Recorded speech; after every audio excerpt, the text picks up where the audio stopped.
Good morning everyone. आज इस segment में एक बहुत ही महत्वपूर्ण जानकारी के साथ मैं फिर आपके सामने उपस्थित हूँ। आज जो जानकारी मैं इस सेगमेंट में शेयर कर रही हूँ वो ना सिर्फ विधि के विद्यार्थियों के लिए आवश्यक है बल्कि आम जन के लिए भी वो बहुत ही महत्वपूर्ण है और हम सभी को उसका नॉलेज, उसकी ज्ञान होनी चाहिए। चाहे आप एडवोकेट हैं, न्यायाधीश हैं, एडमिनिस्ट्रेटिव और प्रशासनिक अधिकारी हैं, आप प्रशासन का अंग हैं, आप सबको इसकी जानकारी होना अनिवार्य है। तो आज इस सेगमेंट में मैं बात करने जा रही हूँ धारा 144 की। दोस्तों, कई बार आपने पढ़ा होगा पेपर में या व्हाट्सएप ग्रुप पे आपने देखा होगा या सोशल मीडिया के किसी और फोरम पे आपने देखा होगा कि अमुक स्थान में धारा 144 लगाई गई है और अगर कोई व्यक्ति वहां जाएगा तो उसके खिलाफ कार्रवाई की जाएगी। तो सबसे पहले मैं यहाँ पे कंफर्म करना चाहती हूँ कि ये जो धारा 144 है, जब मैंने बहुत लोगों से पूछा कि जो धारा 144 लगाई जाती है वो किस कानून की होती है, तो बहुत आश्चर्य की बात है, पर ज़्यादातर लोगों ने जवाब दिया भारतीय दंड संहिता 1860 की। तो यहाँ पे मैं आपका ये जो भ्रम है इसे दूर कर देती हूँ। ये जो धारा होती है ये क्रिमिनल प्रोसीजर कोड 1973 यानी कि CRPC की होती है। ये धारा IPC की नहीं होते। दूसरी बात यहाँ पे मैं स्पष्ट करूंगी कि धारा 144 लगाने की नौबत कब आती है, कब धारा 144 लगाई जाती है। तो मित्रों, जब न्यूसेंस या अर्जेंट जो आशंकित खतरे होते हैं उनकी अर्जेंट मामले जब सामने आते हैं तो इस धारा को लगाया जाता है। इसके बाद अगर हम बात करें कि ये धारा 144 किस पर्पस से लगाई जाती है, तो 3 पर्पस से ये लगाई जाती है। पहला, अगर न्यूसेंस या आशंकित खतरे के अर्जेंट मामलों का निवारण करने की आवश्यकता है, या फिर शीघ्र उपचार प्रदान करने की आवश्यकता है, या फिर कार्यवाही करने के लिए पर्याप्त आधार है, तो धारा 144 लगाई जाती है। इसके बाद बात करेंगे कि ये धारा 144 कैसे लगाई जाती है और कौन इसे लगा सकता है। तो धारा 144 का आदेश हमेशा लिखित में होगा। ये DM, SDM या फिर राज्य सरकार द्वारा इस निमित्त एम्पावर्ड किसी भी एग्जीक्यूटिव मजिस्ट्रेट द्वारा लगाई जा सकते हैं।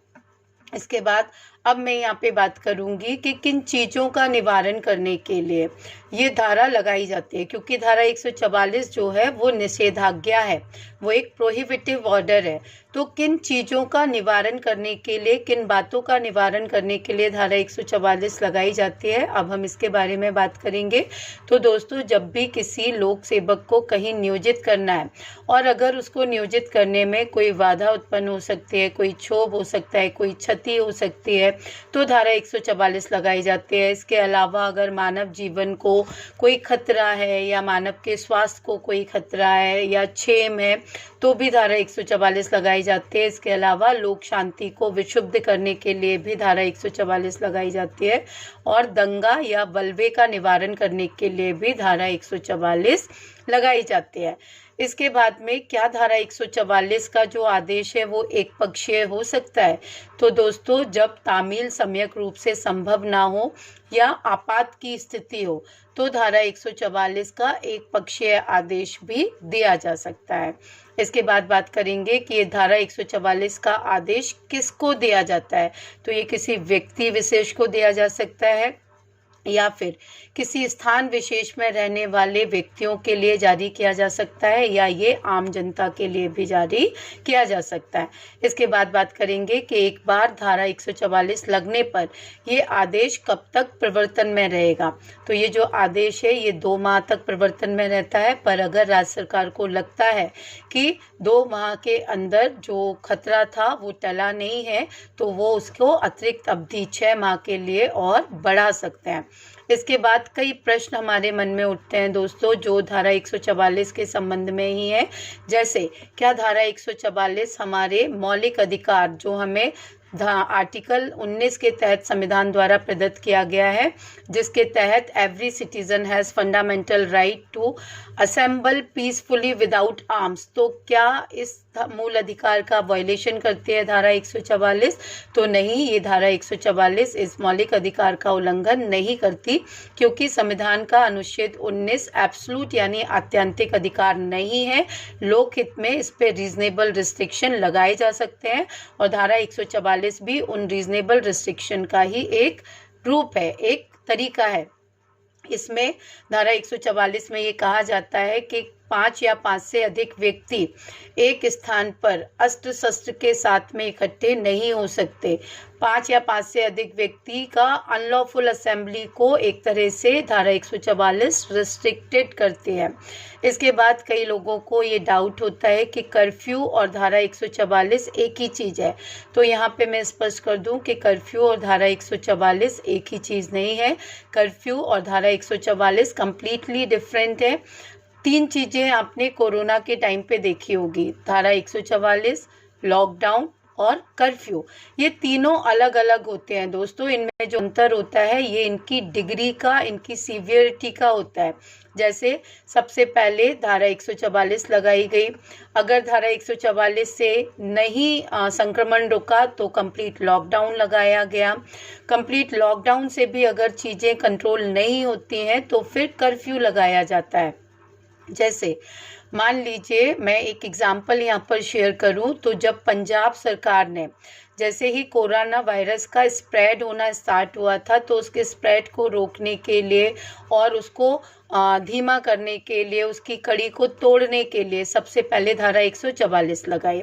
पर जब धारा 144 से काम नहीं चला तो उन्होंने लॉकडाउन लगाया।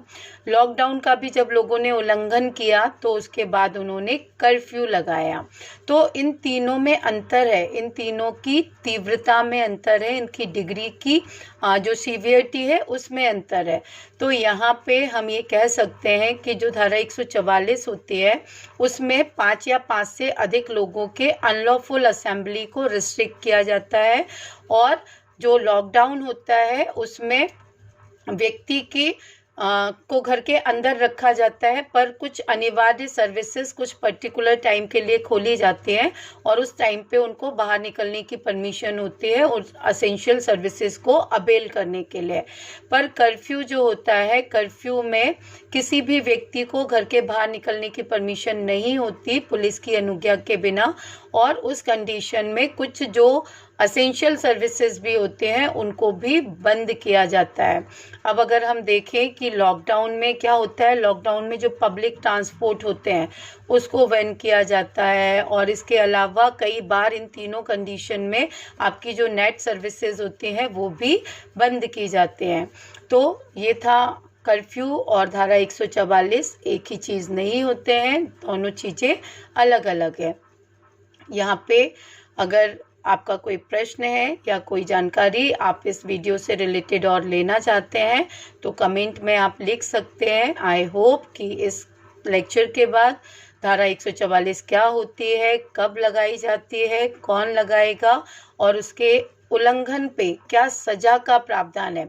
देखिए, जब कभी धारा 144 लगी होती है और धारा 144 का उल्लंघन किया जाता है तो भारतीय दंड संहिता की धारा 188 के तहत जो कहती है कि लोक सेवक द्वारा सम्यक रूप से प्रख्यापित आदेश की अवज्ञा अगर कोई व्यक्ति करता है तो इसमें 2 तरह के पनिशमेंट की बात की गई है। अगर वो किसी के नियोजन में क्षति, क्षोभ या बाधा डालने वाला है तो 1 माह और जुर्माने की सजा का प्रावधान है और अन्य परिस्थितियों में 6 माह और जुर्माने की सजा का प्रावधान है।